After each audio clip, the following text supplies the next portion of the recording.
I'm in southern Spain, I've got one day with the car, on days like these, boys, on days like these. How do you approach this then as a sort of sensible, objective exercise and try and discover what's different about this car? I just think it's a celebration of Veyron. This is the last Veyron that we're going to see. It's the high speed, it does the numbers, it's been proven, and I'm just really looking forward to seeing what 1200 horsepower feels like, because 1000 feels pretty amazing to me. I know, it's remarkable. The claimed performance figures, 0 to 186 miles an hour in a little over 14 seconds. Yeah. I can remember when a car that did 0 to 100 miles an hour in that time was considered to be really, really fast. Yeah. I think it's a total recalibration, isn't it? It is. Well, it was when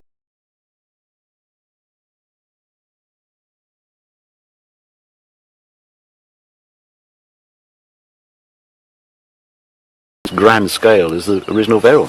And I know with 1000 horsepower it can hurt when it sort of hooks up in second and thinks, whoa, what's going on here? And then it's got 1200 horsepower. Lord knows. It's a funny car to be in the presence of as well, because sometimes I look at them on the page and I think they're a bit cold and unemotional, and I can see why other people have, you know, like yourself, have more esoteric Italian stuff. Yeah. But when you're in the presence of it, in this naked carbon finish, it's undeniably the item, isn't it? Yeah.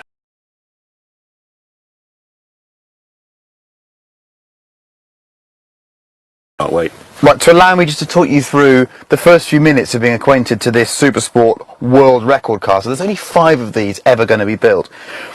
Quality, the quality's exceptional. You just bring your little bucket seat a bit further forward, bring the wheel back to meet you. Look at that, look at the amount of adjustment there is on this wheel. It's huge.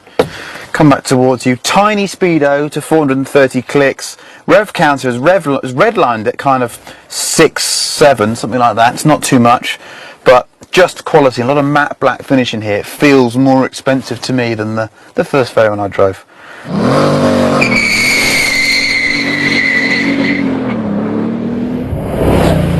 Yeah, I just let rip in it for the first time then in a straight line and just kept my foot down, and it's ridiculous. Yeah.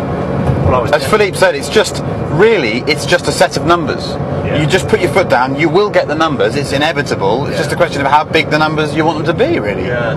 It's funny how turbo it is then, how it feels behind the wheel. Yeah, and you've got to have some revs on board. And it does feel spikier than the standard car. Yes. It feels like there's a bit more lag, it waits a little bit longer, and when it comes in, you've really got to have your wits about you.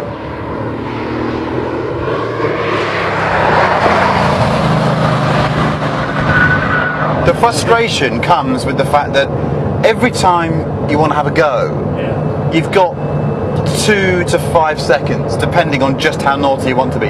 2 seconds will spit you into kind of jail territory. 5 seconds makes you one of the fastest moving objects in the continent you're in, you know?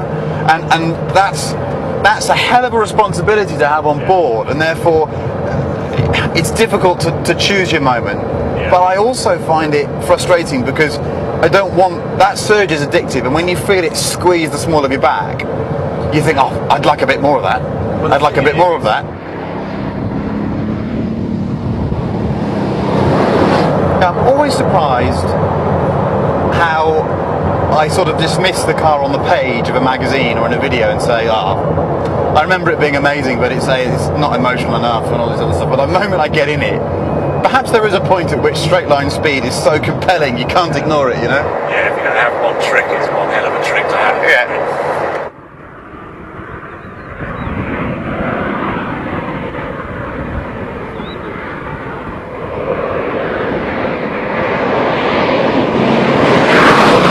Every time someone accuses it of being too civil, I'll put them in a straight line and pin it to 300 clicks. It's incredible. Yeah. Okay, and I totally understand. If you want a GT3 RS, as I personally do, then go and have a GT3 RS. But if you've got 100 million quid sitting in the bank and you want the fastest car ever made, no question.